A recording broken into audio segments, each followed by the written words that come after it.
All right, so here we are in the back of the trunk, and as you guys can see, this is the scar. I do have it in the bass tube. Okay, it's braced so it doesn't slide all over the place. I know this is not the best bracing in the world, but it does do the job. I do have it inverted because this subwoofer enclosure is only 1.6 cubes. It's only 1.6, so it need all it can get. And it sounds very good musically. I'm not complaining about it at all. It's tuned to 36 hertz. Does me pretty good. But if you go over here, you will see, voila, I do have an extra battery. Okay, and yes, this is an AGM, as you guys can see right there.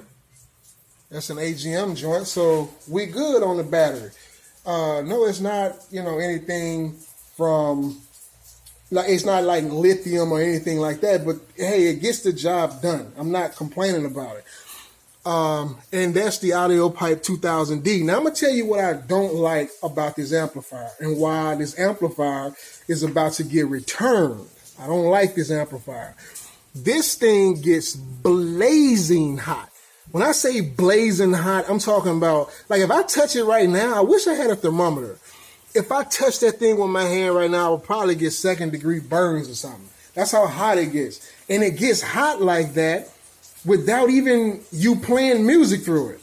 It gets hot like that just standing still, just sitting still doing nothing. That thing gets hot, and I can't stand it.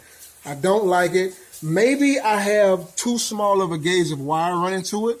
Like I said, right now, that is 4-gauge wire. And some people do say that you do need 0-gauge wire. But guess what, people? I'm not even running this thing at full blast. I have the gain set correctly. I did my gain setting with a multimeter, and I got it set at approximately, I believe, 70 volts is what's recommended to get about 1,300 volts at 2 ohms, which this is dual 4-ohm subwoofer, and I got it wired in parallel, which give you 2 ohms. This thing is supposed to be doing perfectly fine at 2 ohms without getting hot like that. But guess what? It gets hot like that even when you don't even play music. I can drive to the store, which is approximately 5 miles away. So 5 miles there and back is about 10 miles. I come back to the store or home without playing any music, and that thing is blazing hot. I don't like it. So I'm sending it back. I don't know if this is the natural characteristics of it or this here is a faulty unit, but I'm sending it back. I want to know what you guys think about it, because I have seen on Amazon some people complaining about the same thing, and I don't like it. It should be able to handle a 2-ohm load at what it was rated at, which is about 1,000 watts. And that's what I got my gain set to. And check this out. I have no bass boost. No, nothing. The only thing I set was the subsonic filter at around 20 hertz. Because I know this ain't going to handle 20 hertz because it's only tuned to 32 hertz. This thing, I don't like it. It puts out good power, but the cost is that heat. And, I do think that it's the cause of that battery saver fault that I'm getting in my car. So just tell me what you guys think. I did a big 4 upgrade with an extra battery.